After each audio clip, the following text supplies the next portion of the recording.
खबर नोएडा से है, जहां पर देखिए डिजिटल अरेस्ट कर महिला से 30 लाख रुपए की ठगी की गई है। आपको बता दें कि 12 दिन डिजिटल अरेस्ट रखा, ट्राई कर्मचारी बनकर फोन किया था।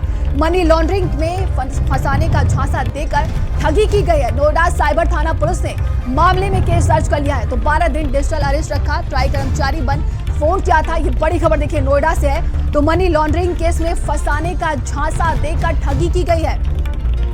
तो मनी लॉन्ड्रिंग केस में फंसाने का झांसा देकर 30 लाख रुपए की ठगी की गई। बड़ी खबर नोएडा से सामने आ रही है। तो नोएडा साइबर थाना पुलिस ने मामले में केस अब दर्ज कर लिया है। कहा जा रहा है कि डिजिटल अरेस्ट कर महिला से 30 लाख रुपए की ठगी की गई। ये बड़ी खबर देखिए नोएडा से है। आपको बता दें कि 12 दिन डिजिटल अरेस्ट करके रखा गया, ट्राई कर्मचारी बन फोन किया था। तो मनी लॉन्ड्रिंग केस में फंसाने का झांसा देकर नोएडा की महिला से देखिए 30 लाख रुपए की ठगी की गई है। तो नोएडा साइबर थाना पुलिस ने इस पूरे मामले में केस दर्ज कर लिया है। बताया जा रहा है कि 12 दिन तक डिजिटल अरेस्ट रखा और महिला से 30 लाख रुपए की ठगी की गई है। बड़ी खबर देखिए नोएडा से है। तो ट्राई कर्मचारी बनकर फोन किया था और मनी लॉन्ड्रिंग केस में फंसाने का झांसा देकर महिला से 30 लाख रुपए की ठगी की गई है। बड़ी खबर देखिए नोएडा से सामने आ रही है। तो लगातार आजकल देखिए देखा जा रहा है कि डिजिटल अरेस्ट के कई मामले सामने आ रहे हैं। ऐसे ही एक मामला सामने आया है नोएडा से, जहां पर महिला से डिजिटल अरेस्ट कर रखा। बताया जा रहा है कि 30 लाख रुपए की ठगी की गई उस महिला से और 12 दिन तक उस महिला को डिजिटल अरेस्ट रखा गया। तो ट्राई कर्मचारी बनकर फोन किया गया था। बताया जा रहा है कि मनी लॉन्ड्रिंग केस में फंसाने का झांसा देकर महिला से 30 लाख रुपए की ठगी की गई है। देखिए नोएडा साइबर थाना पुलिस ने मामले में केस दर्ज कर लिया है। जांच पड़ताल की जा रही है। बताया जा रहा है कि महिला को 12 दिन तक डिजिटल अरेस्ट रखा गया।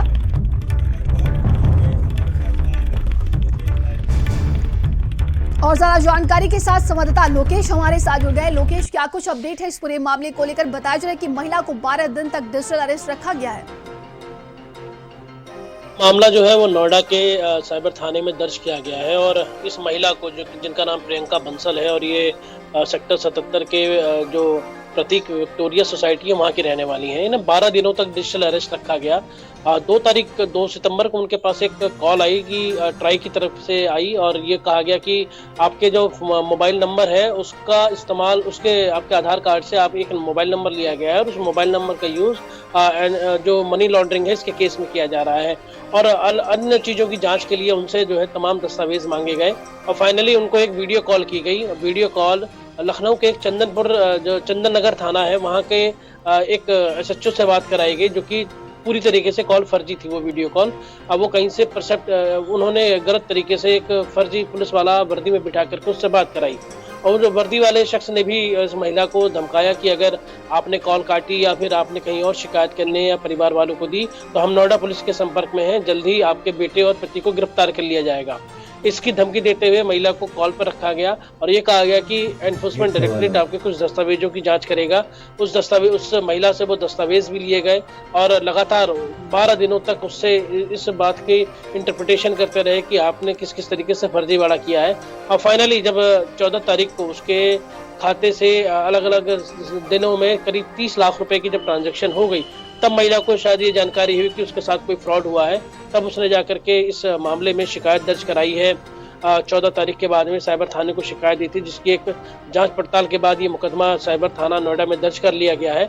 और अब इस तरीके के स्कैम करने वालों से जो है वो साफ तौर पर उनकी जांच पड़ताल की जा रही है और लोगों को भी ये समझना होगा कि अलग अलग नए तरीके इस्तेमाल करके इस तरीके से डिजिटल अरेस्ट किया जाता है। अपने शख्स को उसी के घर के अंदर एक तरीके से अरेस्ट कर दिया जाता है और उसके बाद उसे घर के किसी शख्स को कोई जानकारी नहीं हो पाती।